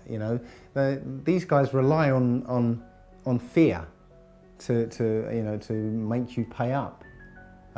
If you realise that they've got no power over you, and in fact they've paid off your debt, thank you very much.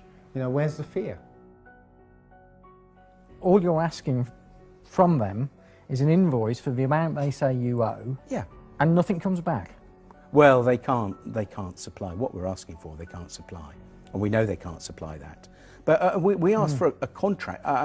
We also use contract law because that goes back years, and it's how we would deal with each other. But we say, can you give us a copy of the contract signed by both parties? And sometimes on loans you'll get a little squiggle, but no name against it. But the thing is, because they are a fictitious entity and we are a living, breathing soul, we cannot contract under contract law with a fictitious entity. So it's got to be equal to equal, really. It has. Yeah. That's what contract. That's what contract law says. Yeah.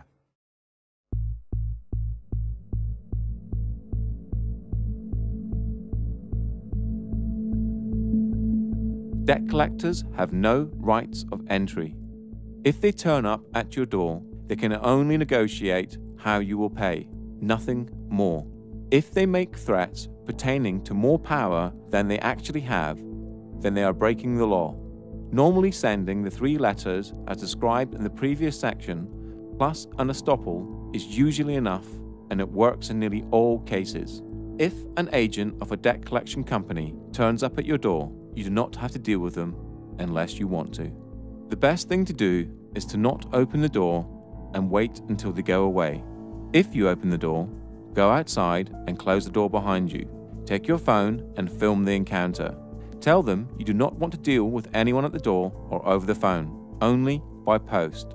Ask them to leave your property, and if they don't, or make threats, call the police.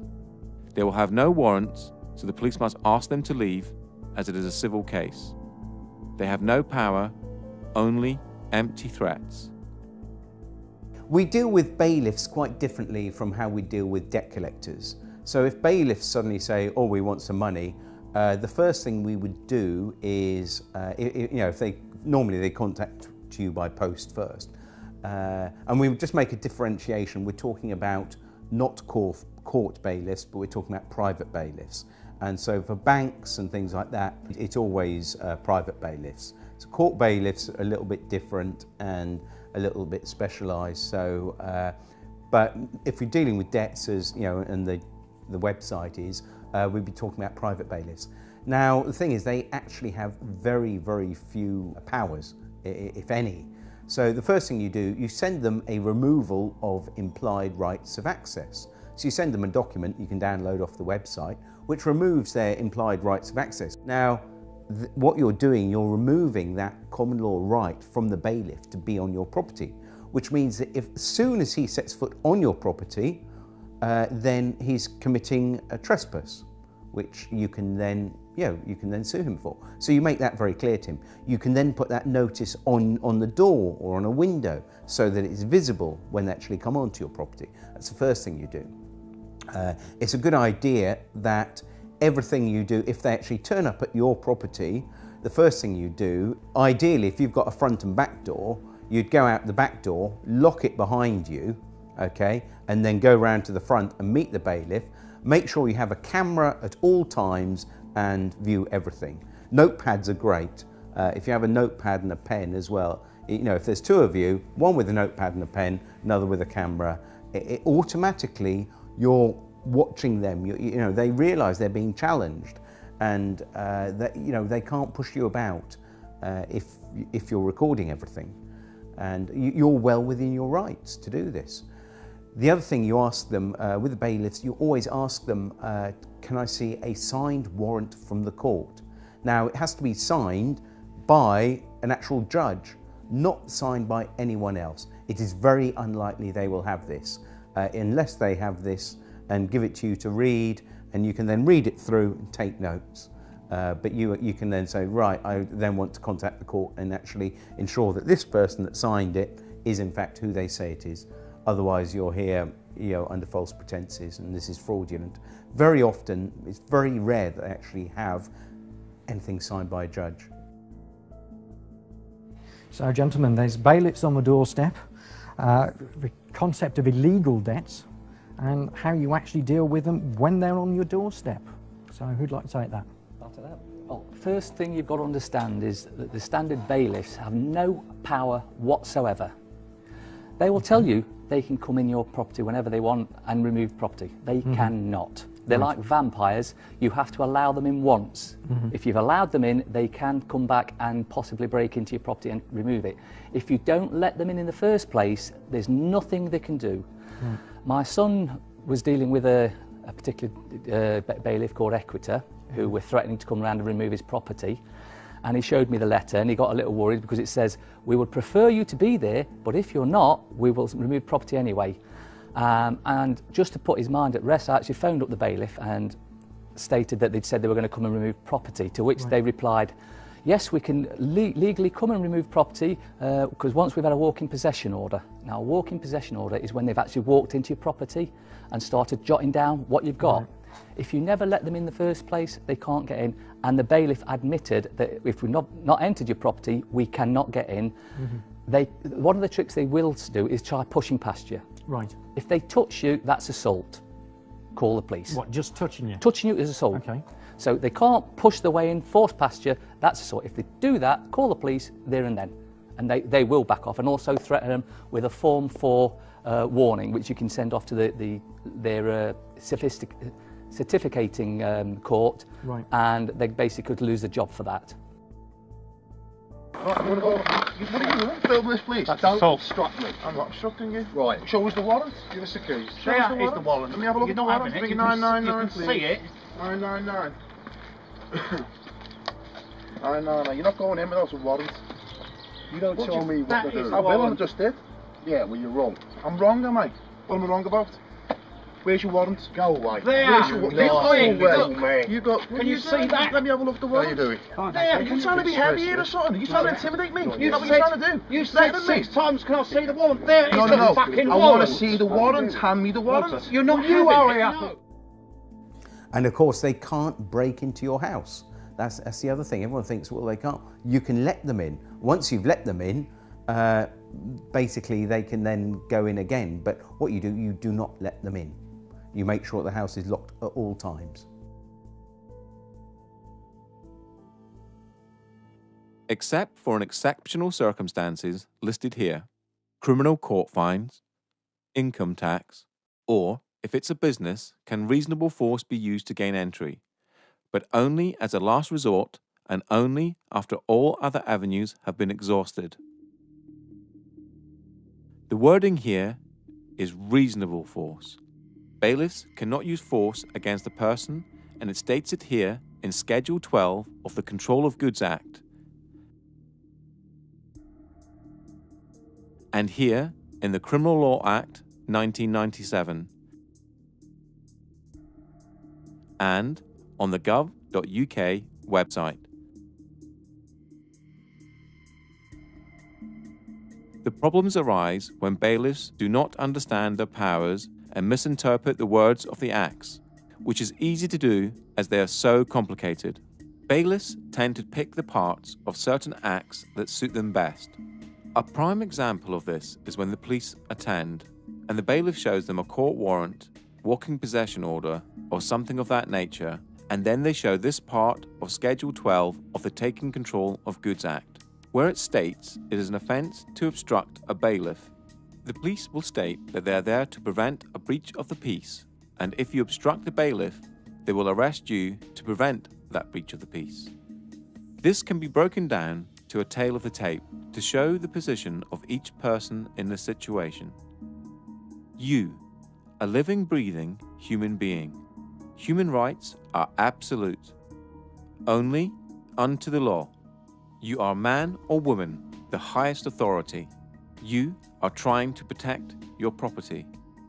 The bailiff works for a corporation, has a fictional title and is representing a fiction.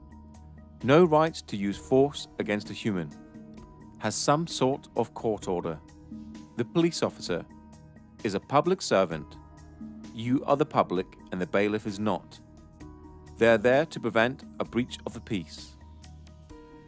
Many encounters have ended with the police siding with the bailiffs, and acts of violence or arrests being made on the debtor, all because of a major misunderstanding on behalf of the police.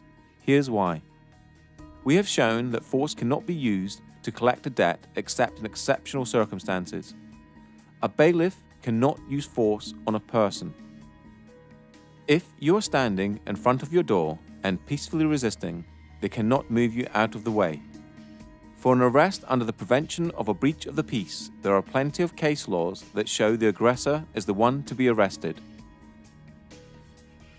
The main definition comes from R.V. Howe, 1981, and the following next 4 case laws define who is to be arrested to prevent a breach of the peace.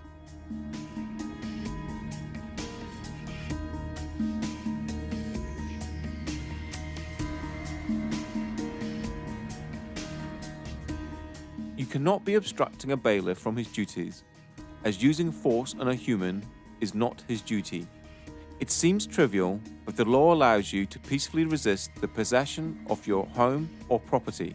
If the bailiff is there for a debt or a non-criminal fine, such as a speeding ticket or parking ticket, then it is a civil matter and the police must be impartial no matter what the paperwork says.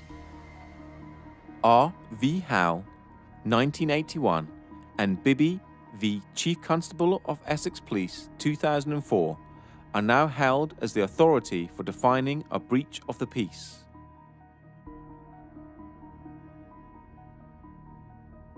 The main one to remember is the threat must come from the person to be arrested. That means if a bailiff tries to touch you or move you out of the way, they are the one to be arrested.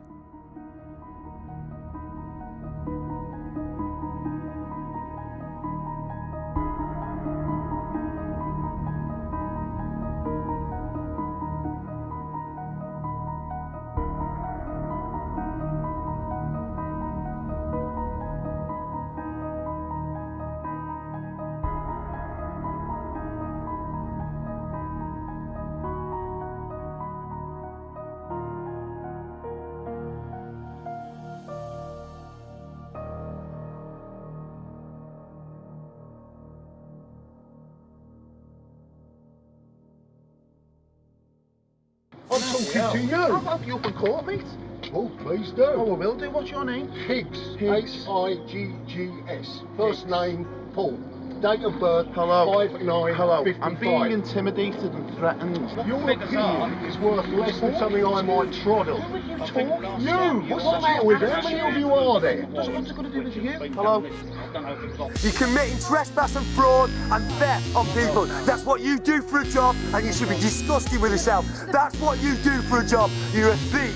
Go away, you ain't having it. Too many fucking massacres today and more coming down. And Monet even started. They're all tweeting or texting. With 200 people in the street. You haven't got the firm. Because we got the firm. Look how many fucking people. Yeah, we got Can we report a crime, please? These criminals here, please. These criminals are Constable. trespass on our land. And can you please explain that the evidence is not admissible if it's not signed? This is not signed, nothing's been signed, it's inadmissible. And you will be trespassing if you come on this property. You can't force your way into the property. What are you doing? You're breaking the law. No, you're breaking the law. We're filming you. Who are you? We want some ID, please. Some ID. We can have some ID. Why are you trying to force in here? What's going? That's a warrant of control for the unpaid penalty. And where's the magistrate's signature? Don't need a magistrate. Oh, yes, you do. So you can call the police if you wish. You both have no power here, so you should leave. Because we will ring the police.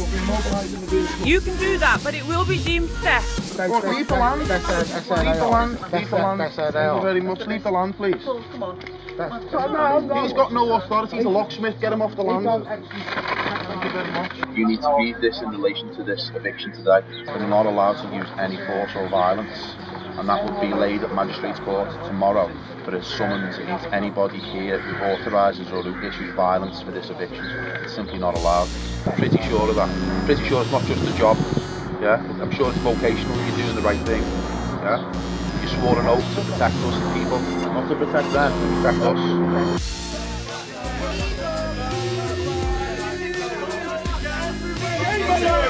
This is going to happen wherever you guys go from now on.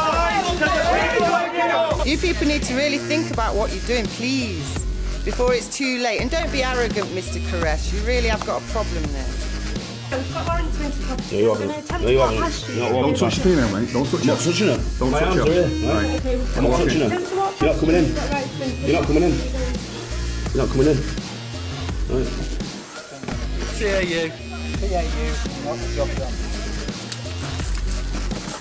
Good night.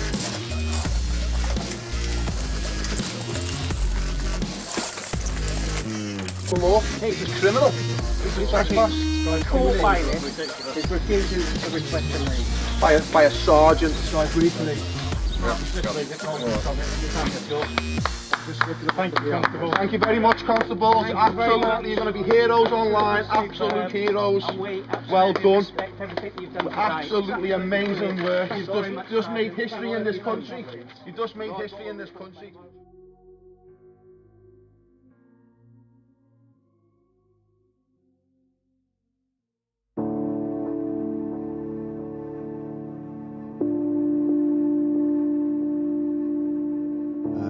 In this society, there is no way of actually living free at this point.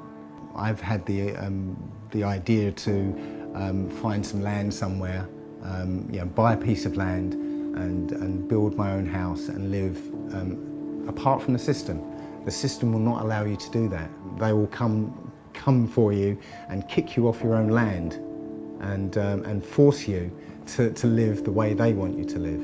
What I feel is quite important is people need to get educated. People need to start waking up and realise what's going on around them. Generally, people tend to only give a damn really what's happening when it's actually on their doorstep and it's happening to them. But unfortunately, we can't wait for that to happen. We need to realise that we're all one and the same. We all need to look out for each other and protect each other, because we've got a system now that's been built up around us. We've got a corporate web of an empire that's completely taken over every aspect of our lives. So, to people who are worried about debt, again, don't worry about it. You got family, you got kids, you got real problems in life. Worry about those. Debt is not something to worry about. Fair enough, some people have mortgages. But again, as I said earlier, you start dancing with the devil, you're gonna get burnt, You play with fire, you're gonna get burnt. You're gonna sign agreements that banks own your house, you're gonna get burnt if you don't pay that. But in terms of consumer debt, personal loans, unsecured debt, fuck it. Yeah, you won't be able to get a mortgage for 6 years. And who's got enough money to save up for a deposit for a mortgage? Anyway, I don't know. So just don't worry. Live in love.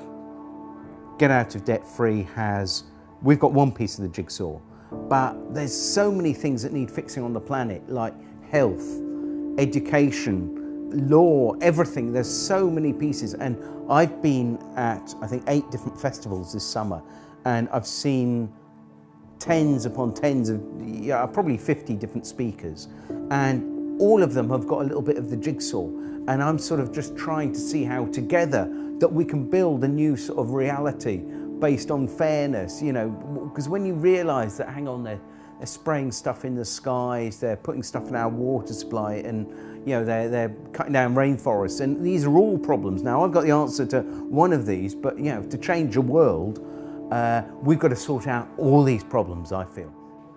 The people stand above the government stand above citizens. And in America, we've taken the term citizen from them, but citizenship was actually created with the abolition of the slave trade. And it was so that slaves could be given the same rights as the free people, but without the same power. So the citizens were always going to be ascribed their rights and responsibilities by the government. And it was so that they could keep a finger on the ex-slaves. Whereas that's now been applied to everybody everywhere, and now obviously you have good citizenship classes at school, and citizenship is on the curriculum now. So all this is being not brought in for us, it's been brought in for a couple of generations' time, when it's totally normalised that everyone is a citizen who only has rights and responsibilities because the government gave them to them. And the standing as the people will be long forgotten by them. The sadness of this is that there is a lot of people out there that are involved in the commercial construct and are doing things every single day for one reason, that's basically to survive. So they have to go to work every single day and know that what they're doing is not moral. But they have to do it because they feel that there is no other way they can support their families. They are taxed to the hilt. Everything that they've got, they are threatened with its removal if they do not comply. That's a very, very sad situation, because that means that the human being is being controlled by a construct and can't escape that construct. And it gets worse day in, day out. They want a way out. Ignorance is our fault. Not being up to speed with what's going on is our responsibility. We're giving our power away to people who are using it against us. People need to understand. People need to wake up to what's really, really going on before it's too late. and stop looking at the mainstream media, stop looking at the mainstream newspapers, start looking at some information that's real and is relevant, because otherwise we're all going to be microchipped, we're all going to be controlled. We can barely do anything now, having to ask the government for permission to protest against the government. Our freedoms are being taken away by the day, and people are not noticing because they're being distracted with other things, from religions, from TVs, from celebrity gossip.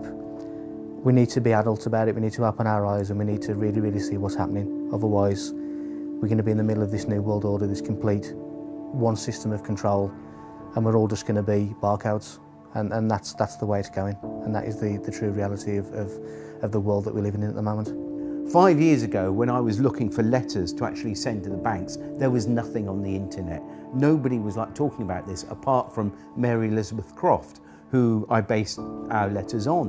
And I thought, oh, this is wonderful. And I was thinking there must be template letters out there for, you know, after the book that she'd written. There was nothing. Now we've got websites and forums and loads of different letters out there for dealing with banks and debt collectors. You know, so that's how far in the last 5 years consciousness has shifted. People are waking up. Now, when we hit the 100th monkey effect, that's when everyone wakes up. It's like a new film that's like no one has heard of, and then suddenly it breaks through and everyone's talking about it. And I feel that people suddenly realise, my goodness, we've been had by the banks, the governments and the corporations, and with endless war, with endless poverty, and keeping us on that treadmill.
you.